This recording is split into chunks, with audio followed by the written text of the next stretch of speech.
Back to clean news UP. चलिए देखते हैं उत्तर प्रदेश की 25 फटाफट बड़ी खबरों को। इससे पहले आप न्यूज को कहां से देख रहे हैं हमें कमेंट में बताना बिल्कुल ना भूलें। साथ ही हमारे फेसबुक पेज को भी फॉलो करें। फेसबुक पेज का लिंक डिस्क्रिप्शन में दिया गया है। ग्रेटर नोएडा में भी जल्द शुरू होगी रोबोटिक मैन्युफैक्चरिंग सुविधा। मुख्य सचिव दुर्गा शंकर मिश्र ने कहा कि टेक्नोलॉजी की ताकत से हम कहीं भी पहुंच सकते हैं। कई सर्जरी रोबोटिक टेक्नोलॉजी के माध्यम से की जा रही हैं। नोएडा के बाद ग्रेटर नोएडा में भी रोबोटिक मैन्युफैक्चरिंग फैसिलिटी शुरू होने जा रही है। आगामी दिसंबर तक मैन्युफैक्चर करना भी शुरू कर देगी। ग्रेटर नोएडा में बनने वाली ये दुनिया की सबसे बड़ी रोबोटिक मैन्युफैक्चरिंग फैसिलिटी होगी। रायबरेली एम्स में आयुष्मान योजना के तहत मिलेगा इलाज। रायबरेली अखिल भारतीय आयुर्विज्ञान संस्थान में आजादी का अमृत महोत्सव में निदेशक डॉक्टर अरविंद राजवंशी ने घोषणा की कि जल्द ही प्रधानमंत्री आयुष्मान भारत योजना शुरू होगी। 31 अगस्त से प्रसूति कक्ष का उद्घाटन किया जाएगा। निदेशक अरविंद राजवंशी ने कहा कि आसपास के लोगों को बेहतर स्वास्थ्य सुविधाएं प्रदान करने के लिए परिसर में विभिन्न विभाग चल रहे हैं। उन्होंने बताया कि आंतरिक चिकित्सा विभाग, cardiology, urology, neurosurgery, blood bank, स्त्री रोग, बाल रोग अब पूरी तरह से कार्य कर रही हैं। जल्द ही एम्स में प्रधानमंत्री आयुष्मान भारत योजना शुरू होगी। यूपी पॉलिटेक्निक में दाखिले के लिए सितंबर पहले सप्ताह से शुरू होगी काउंसलिंग। संयुक्त प्रवेश परीक्षा परिषद की ओर से पहली बार सभी ट्रेड्स की ऑनलाइन परीक्षा कराई गई और 18 जुलाई को परिणाम घोषित कर दिया गया। परीक्षा परिणाम तो जल्द निकल गया, लेकिन प्रवेश पूर्व काउंसलिंग शुरू नहीं हो सकी। 15 अगस्त से शुरुआत होने के निर्देश के बावजूद अभी तक काउंसलिंग शुरू नहीं हुई। 2.25 लाख विद्यार्थी काउंसलिंग का इंतजार कर रहे हैं। हालांकि सूत्रों के मुताबिक सितंबर पहले सप्ताह से काउंसलिंग शुरू करने की तैयारी चल रही है। 22 अगस्त से MVA और 24 से शुरू होंगी BVA की परीक्षाएं। लखनऊ विश्वविद्यालय ने master of visual art, bachelor of visual art और बैचलर ऑफ फाइन आर्ट सहित विभिन्न विषयों की सेमेस्टर परीक्षाओं का कार्यक्रम जारी कर दिया। MVA चौथे सेमेस्टर 22 से 24 अगस्त तक होंगी। वहीं BVA और BFA की परीक्षाएं 24 से 29 अगस्त तक संचालित होंगी। इसका विस्तृत कार्यक्रम छात्र छात्राएं विद्यालय की वेबसाइट से डाउनलोड कर सकते हैं। यूपी सरकार के शुल्क से नक्शा पास कराना हुआ महंगा। यूपी की योगी आदित्यनाथ सरकार की एक शुल्क की वजह से विकास प्राधिकरण योजनाओं में भवन निर्माण के लिए नक्शा पास करना थोड़ा महंगा हो गया। इस शुल्क का नाम है जल शुल्क। इसे 50 रुपए प्रति वर्ग मीटर के हिसाब से वसूला जाएगा। अभी तक लखनऊ और वाराणसी को छोड़कर ज्यादातर शहरों में ये नहीं लिया जाता था। ड्रॉप आउट बच्चों को खोज रहा बेसिक शिक्षा विभाग। प्रदेश में प्राइमरी और जूनियर स्कूल्स में पढ़ाई छोड़ने वाले बच्चों की तलाश शुरू हो गई। इस काम के लिए स्कूल वार एक शिक्षक की ड्यूटी लगाई गई। ये शिक्षक स्कूल न आने वाले बच्चों का ब्यौरा जुटा रहे हैं। ड्रॉप आउट बच्चों के एडमिशन पर सरकार प्रति बच्चे पढ़ाई के लिए स्कूल्स को 860 रुपए देगी। सूबे के सभी BSA को ड्रॉप आउट बच्चों का ब्यौरा 31 अगस्त तक बेसिक शिक्षा विभाग को देना है। PSA के निर्देश पर शिक्षक स्कूल में पंजीकृत बच्चों के दस्तावेजों की पड़ताल कर पढ़ाई छोड़ने वाले बच्चों की सूची बना रहे हैं। शिक्षक घर घर जाकर इन बच्चों को दोबारा स्कूल भेजने के लिए अभिभावकों को तैयार कर रहे हैं, उन्हें जागरूक कर रहे हैं। फिर से सरकार के खिलाफ लखीमपुर खीरी में किसान आंदोलन। यूपी के लखीमपुर खीरी में किसान नेता राकेश टिकैत किसान समस्या और तिकोनिया कांड के मुद्दों को लेकर एक बार फिर से हुंकार भरेंगे। इसको लेकर किसान नेता राकेश टिकैत ने जनपद लखीमपुर खीरी में लगातार 72 घंटे होने वाले आंदोलन का ऐलान किया और उसकी रूपरेखा भी निश्चित कर दी। वहीं प्रशासन ने होने वाले आंदोलन को देखते हुए सुरक्षा संबंधी व्यवस्थाओं को चाक चौबंद कर लिया। लखीमपुर में आज से राकेश टिकैत की अगुवाई में संयुक्त किसान मोर्चा धरना देने जा रहा है। यूपी ने पार्टी नेताओं की बात नहीं सुनने वाले अधिकारियों की सूची मांगी।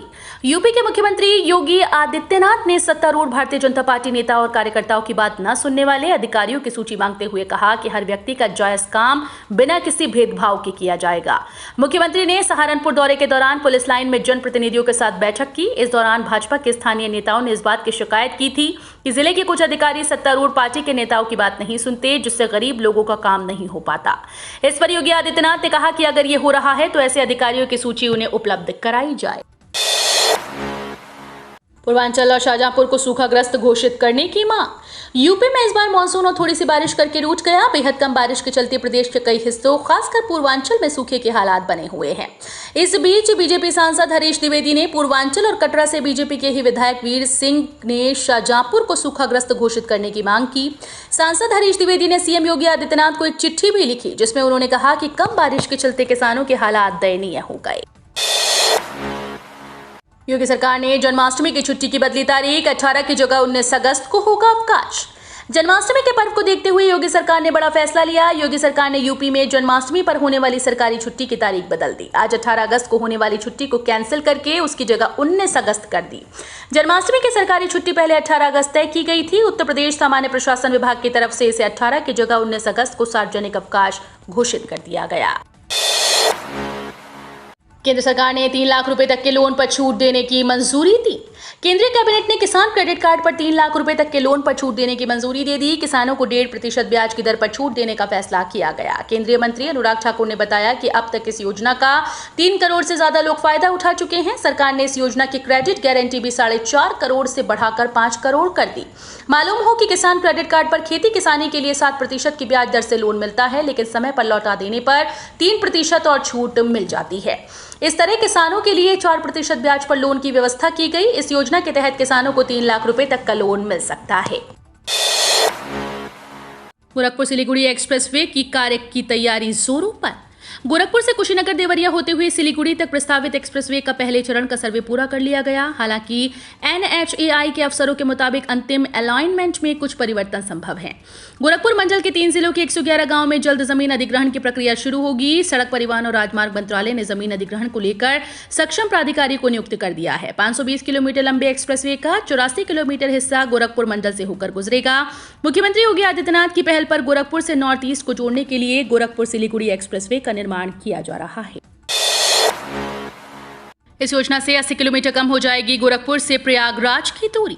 योगी सरकार पूर्वी उत्तर प्रदेश को इंटर डिस्ट्रिक्ट कनेक्टिविटी की बड़ी सौगात देने जा रही है। ये सौगात गोरखपुर अंबेडकर नगर जिले के मध्य स्थित घाघरा नदी पर कमरिया घाट सेतु के रूप में है। आज करीब 1.5 किलोमीटर की लंबाई में बने इस पुल का लोकार्पण मुख्यमंत्री योगी आदित्यनाथ करेंगे। कमरिया घाट पर पुल बन जाने से जहां अंबेडकर नगर, आजमगढ़, जौनपुर, अयोध्या, संत कबीर नगर, सुल्तानपुर, प्रतापगढ़ आदि जिलों के लिए शानदार कनेक्टिविटी का नया विकल्प मिल गया है। वहीं से गोरक्षनगरी और संगम नगरी के बीच दूरी करीब 80 किलोमीटर कम हो गई।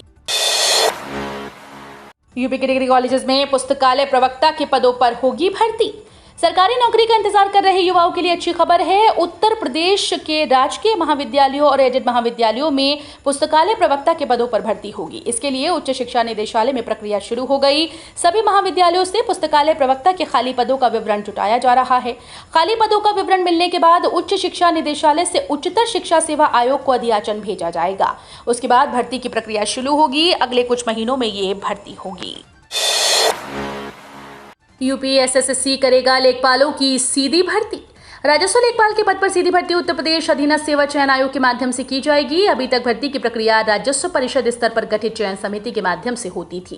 कैबिनेट ने इसके लिए उत्तर प्रदेश लेखपाल सेवा नियमावली 2022 को मंजूरी दी। शासनादेशों के माध्यम से सृजित किए गए लेखपाल के 3600 पदों को भी नई नियमावली में शामिल किया गया। चारबाग रेलवे स्टेशन पर यात्रियों को मिलेगी होटल जैसी सुविधा। ट्रेन को पकड़ने और बाहर से आने वाले यात्रियों के ठहरने के लिए चारबाग स्टेशन के पास नया लाउंज बनाया जाएगा। इस लाउंज में यात्री घंटों के हिसाब से अपना समय बिताने के साथ स्नान और नाश्ते जैसी सुविधाओं का लाभ ले सकेंगे। चारबाग रेल आरक्षण केंद्र की खाली बिल्डिंग का उपयोग करने के लिए उत्तर रेलवे लखनऊ मंडल प्रशासन ने IRCTC मुख्यालय को पत्र लिखा। चारबाग स्टेशन पर अभी निःशुल्क सुविधा वाली AC और स्लीपर क्लास का प्रतीक्षालय है। इसके अलावा विश्रामलय और डोरमेट्री में ठहरने की सुविधा मिलती है। आधार नंबर के बिना अब नहीं मिलेगी सरकारी सुविधा और सब्सिडी। भारतीय विशिष्ट पहचान प्राधिकरण ने पिछले सप्ताह सभी केंद्रीय मंत्रालयों और राज्य सरकारों को एक सर्कुलर जारी किया। इसके मुताबिक अब सरकारी सेवा या किसी भी लाभ के लिए आधार कार्ड जरूरी कर दिया गया। इसका मतलब आधार कार्ड नंबर या आधार कार्ड नामांकन की पर्ची न होने पर लोगों को सरकारी सुविधा और सब्सिडी से वंचित रहना पड़ेगा। रेलवे की पैसेंजर रिजर्वेशन सिस्टम में बड़े सुधार की तैयारी।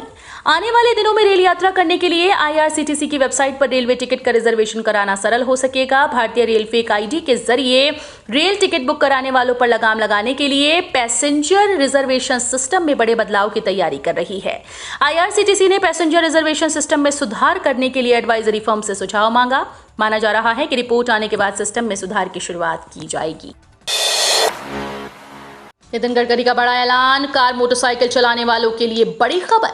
देश में मोटरसाइकिल, कार या अन्य वाहन चलाने वालों के लिए बड़ी खबर है। दरअसल जल्द ही सभी पुराने वाहनों में नई नंबर प्लेट लगाई जाएगी ताकि GPS और अत्याधुनिक सिस्टम से वाहनों को मॉनिटर किया जा सके। केंद्रीय सड़क परिवहन और राजमार्ग मंत्री नितिन गडकरी ने ये जानकारी दी कि सरकार का देश में टोल प्लाजा को खत्म करने की योजना की दिशा में एक नया कदम होगा। महंगाई को लेकर एक बार फिर से अखिलेश का भाजपा पर निशाना। समाजवादी पार्टी के राष्ट्रीय अध्यक्ष एवं पूर्व मुख्यमंत्री अखिलेश यादव ने कहा कि भाजपा की डबल इंजन सरकार की सबसे बड़ी उपलब्धि महंगाई है। इसका ग्राफ हर वर्ष ऊंचा होता जा रहा है। भाजपा की कुनीतियों के चलते भाजपा के पूंजीपति मित्र तो मालामाल हो रहे हैं, जबकि जनता कंगाल होती जा रही है। अखिलेश ने कहा कि भाजपा समाज के हर वर्ग का उत्पीड़न करने से नहीं रुकी। उसने तय कर लिया कि अब वो बच्चों को भी नहीं छोड़ेगी। भाजपा राज में डीजल, पेट्रोल, सीएनजी, रसोई गैस आदि के दाम आसमान छू रहे हैं। आटा, दाल, चावल, सब्जी, तेल, दूध, दही पर भी जीएसटी लगा दिया, जिससे लोगों का जीना मुश्किल हो गया है। एक्सप्रेसवे किनारे उद्यमियों को कम रेट पर मिलेगी भूमि। यूपी की योगी सरकार ने औद्योगिक विकास मंत्री नंदगोपाल गुप्ता नंदी ने अधिकारियों के साथ एक्सप्रेसवे के किनारे प्रस्तावित इंडस्ट्रियल कॉरिडोर के विकास को लेकर चर्चा की। बैठक में यूपीडा के सीईओ अवनीश अवस्थी ने बताया कि पूर्वांचल एक्सप्रेसवे के किनारे बाराबंकी, जौनपुर, गाजीपुर और बुंदेलखंड एक्सप्रेसवे के किनारे बांदा और जालौन और गोरखपुर लिंक एक्सप्रेसवे के किनारे गोरखपुर में इंडस्ट्रियल कॉरिडोर डेवलप करने की योजना है। बताया कि तीनों एक्सप्रेसवे के किनारे करीब 450 हेक्टेयर भूमि में इंडस्ट्रियल कॉरिडोर डेवलप किया जाएगा। आधी भूमि पर वेयर हाउसिंग और लॉजिस्टिक डेवलप होगा और आधी जमीन पर इंडस्ट्री के लिए जगह दी जाएगी। डिप्टी सीएम केशव प्रसाद मौर्य ने बीजेपी अध्यक्ष जेपी नड्डा से मुलाकात की।